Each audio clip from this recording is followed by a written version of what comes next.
Yo, review konten essay beberapa minggu terakhir. Yang pertama itu Death Drive. Jadi konten ini agak mengejutkan buat gue karena gue kira yang bakal paling berhasil itu ketika kita ngangkat kasus Juicy Lucy. Tapi di komen ada yang nulis, sepertinya saya terkena Death Drive. Nah, tentunya jika Anda memiliki ideasi pemikiran untuk meninggal lebih dari 2 minggu, ada baiknya Anda bertemu psikolog atau ketemu profesional untuk membahas hal ini. Tapi pada dasarnya kalau dari teorinya Freud sendiri itu death drive itu sesuatu yang dimiliki oleh semua orang.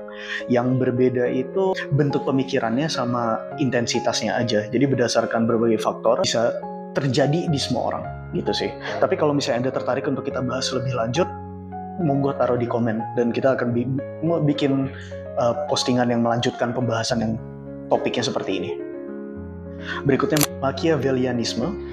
Jadi sepemahaman gue Machiavelli ini sendiri itu sebenarnya pandangan filosofis politik kalau nggak salah, dimana seorang pemimpin yang memiliki kekuasaan kadang harus menggunakan taktik manipulatif untuk mempertahankan kekuasaannya.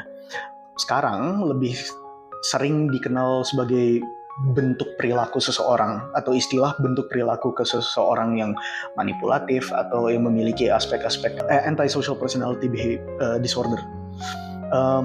Makanya kita tertarik kan bikin penulisan ini dan kita coba dalemin ya. Terus di komen tuh ada yang bilang kayaknya ini gejala gue.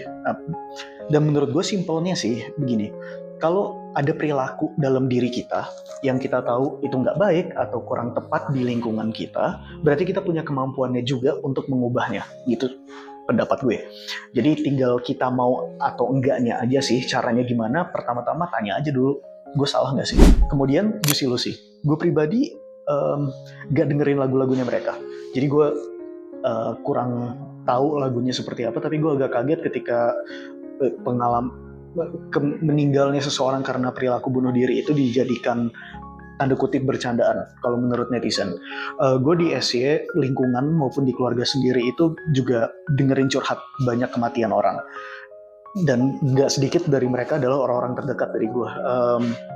Jadi gue gak terlalu ngerti aspek humor dari bercandaan tentang bunuh diri. Tapi kita di SY setuju dengan pendapat di kolom komen. Postingan yang menuliskan kalau kita harus bisa ngebedain kesalahan individu sama kesalahan kelompok. Jangan diserang semua orang gitu sih.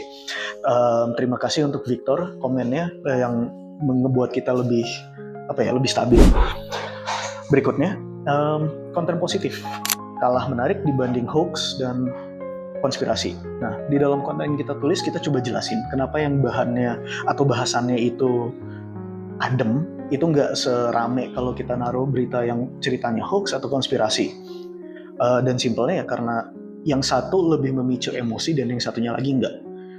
Jadi ada sebutannya emotional investment dalam situ lah gitu.